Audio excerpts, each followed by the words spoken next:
Okay. Yes. Okay, then we go to the next slide.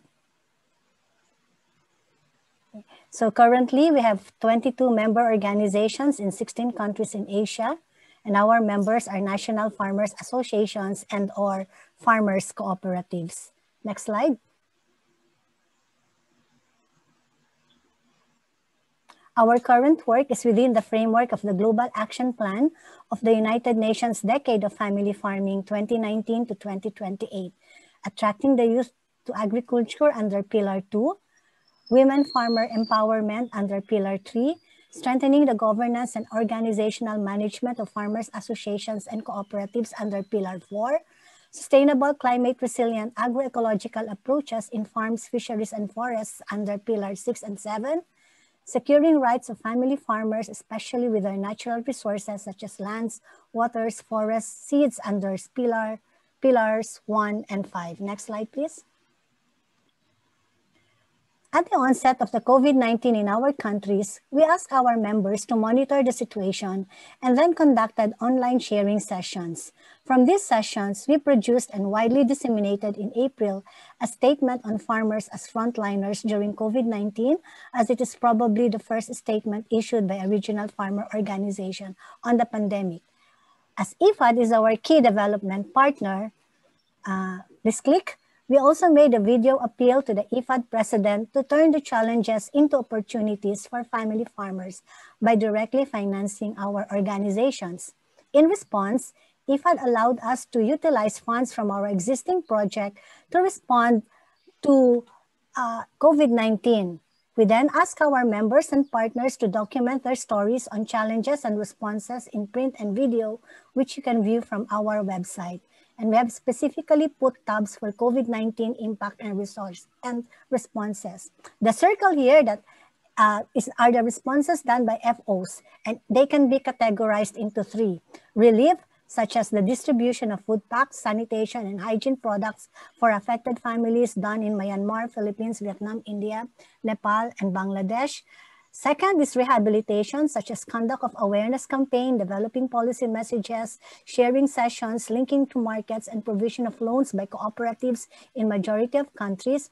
And third set of category of response is reconstruction, such as engaging in partnership for marketing of farmers' produce, either offline or online in majority of countries, and then submitting a proposal to IFAD on assuring resiliency of family farmers amidst COVID-19, which was eventually approved and is in its startup implementation. We also launched a Food Hero campaign with face masks and distributed this to our partners. And you can find our video in this link. Next, please. Since you are looking for multi-stakeholder partnerships, these are some of the examples. First, using their own funds, Mongolia's Agri-Cooperative Namax branch sued face mask and donated to the Provincial Emergency Commission. In India, Sewa produced 5 lakh face masks and distributed to consumers in nearby villages and towns. In Myanmar, FOAFFM partnered with labor unions and sold farmers' produce in industrialized zones. AFA member in Philippines and partner in Bangladesh helped secure, repack, and distribute seeds from local agriculture centers. They also became, it's too fast, can you go back? They also became useful conduits in delivering support and assistance to farm families.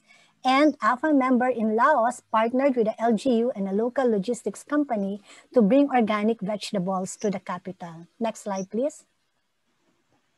Let us take a closer look with one case with an all-women farmer cooperative called Kagat from indigenous community of Dumagat Remontado, who are fighting against the construction of the Mega Kaliwa Dam, which will flood and possibly displace their communities. Kagat, with linkages from its national FO Pakisama, established a weekly farmers market in partnership with the Homeowners Association of a low-cost subdivision and with the Department of Agriculture in a pilot farmers market in Tondo, one of the poorest communities in Metro Manila.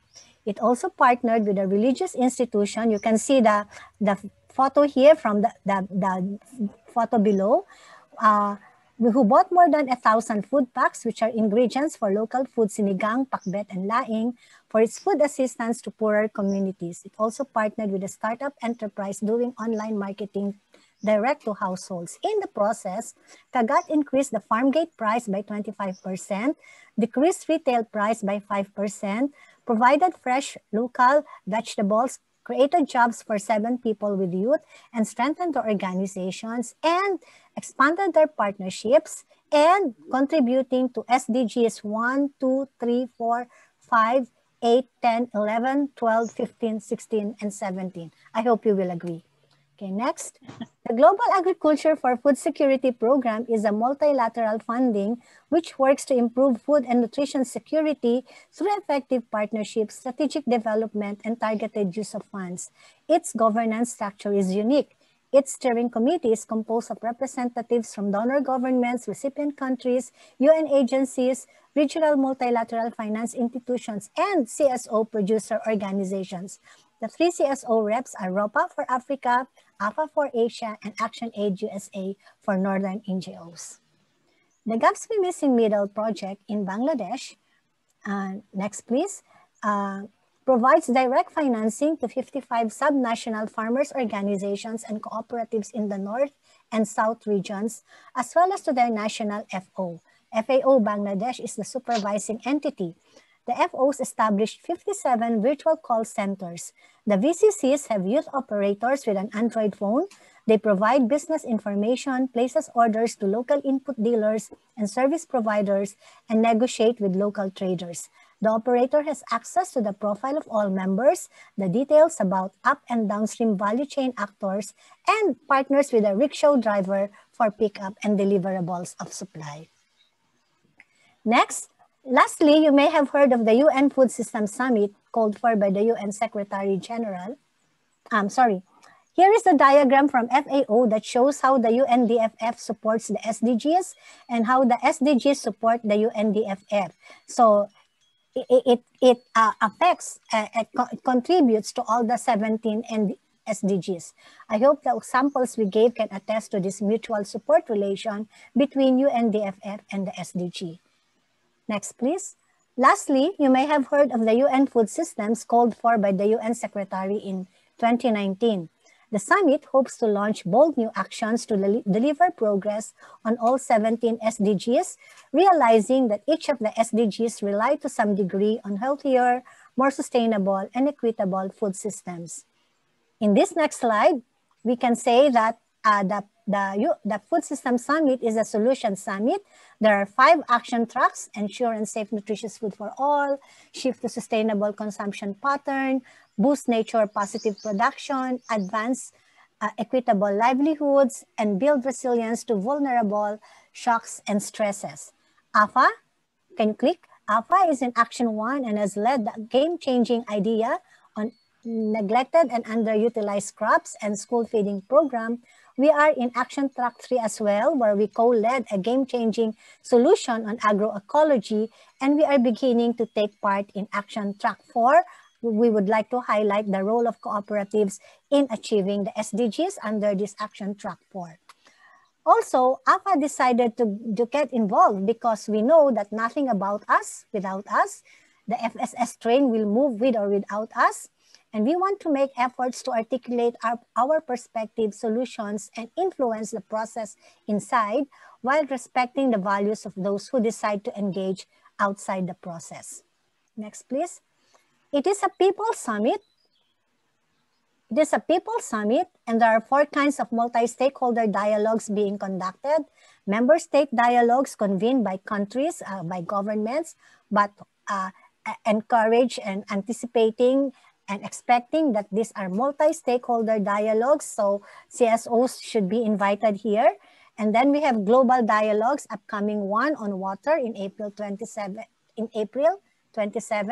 And then we have regional dialogues, and we are working with the SAC Agriculture Center, with FAO, and with the International Cooperative Alliance, AP, at Asia Pacific, to conduct a dialogue on FSS with UNDFF sometime in August also.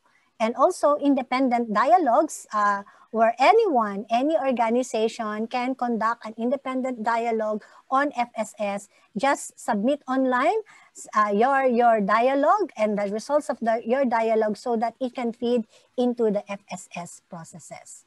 So that's all. Thank you very much for your attention.